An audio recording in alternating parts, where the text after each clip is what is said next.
what is the best market to start an Airbnb in? I get this because we have hundreds of properties in 5 different countries around the world.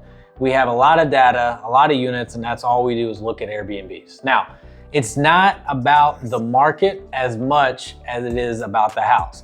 Out of all the properties we have, all the data, the one thing that drives revenue more than anything is bedroom count. Bedroom count, bedroom count, bedroom count. Not the most beds, but who has the most bedrooms. We have properties in Las Vegas that are 6 bedrooms. They're nothing spectacular by any means. No disrespect to the owners, but the properties are just not that great. They don't have pools, they don't have hot tubs, they don't have game rooms. Their decorations don't match, they're really outdated, but they're 6 bedrooms or 7 bedrooms. So when people come in town, he's one of very few in that city, in that market, the owner that is, that has a house with that many bedrooms. So he, even in slow times, can get a really high nightly rate just because he's one of few that has a 6 bedroom or 7 bedroom house. Now, with that being said, just because you have a high bedroom count in your market does not mean you're gonna be able to stand out and make a lot of money. Take this unit, for example. It's in Bakersfield, California. This is a really nice house. It's a compound. It has tennis courts, volleyball courts, pickleball courts, workout rooms. It's a 5 bedroom. This place is nice. It is loaded. It is awesome. But this property, since it's in Bakersfield, a much smaller market, doesn't get the type of traction that, say, Las Vegas would.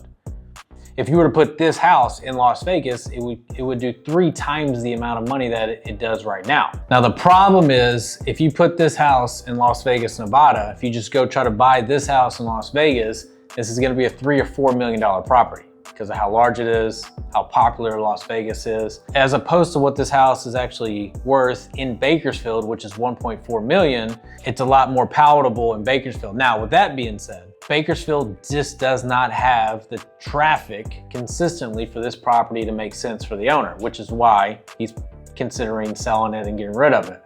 So where you want to get a property at is going to be, in my opinion, college towns. Why? Now, college towns have a large number of kids, a large number of people, a large population number coming in town regularly for events. The campuses are always having events, whether it's football season, basketball season, baseball, all the sports you can think of, graduation, orientation, whatever it may be. You have a lot of people coming in to that town for a lot of different events, which is keeping your house filled with renters. Now, which college towns do you want to go to? You want to go where there's not a whole lot of short-term rentals. So let's give you an example. Madison, Wisconsin, great short-term rental market. There are 36,000-ish undergrad kids that go there every year.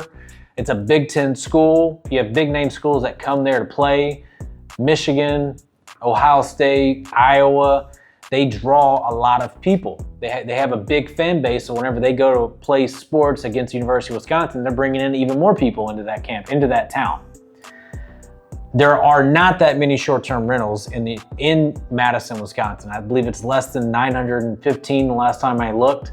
Of that 915, there's different tiers to how many bedroom counts there are in that market. So you want to find, in my opinion, college campuses, college towns, because they have not as many short-term rentals. They have an influx of people coming and going all the time, whether it's a sporting event, graduation, some type of something going on with the campus.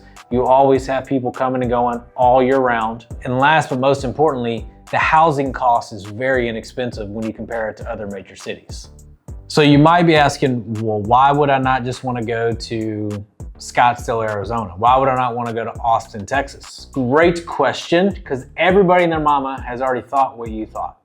Have you ever seen the Airbnbs in Scottsdale and Austin, Texas? They are so built out. You have to spend well over $1 million just to have a house big and nice enough to compete with everybody else. Not to mention the furniture, not to mention the design, not to mention the murals people put on there, the pools. It's a lot of money just to be able to compete in those markets. So yes, in theory, that's where you want to go, but the competition is already so high the barrier to entry can be too much. Yes, you want to go where the markets have a lot of people coming in, but you don't want to go where there's a lot of competition, which is why you have to do your due diligence to see how many units are in that market already. How many units have the same number of bedrooms that I already have. That's why you want to go to low competition markets, but have a high volume of people coming through, which are, again, our college towns.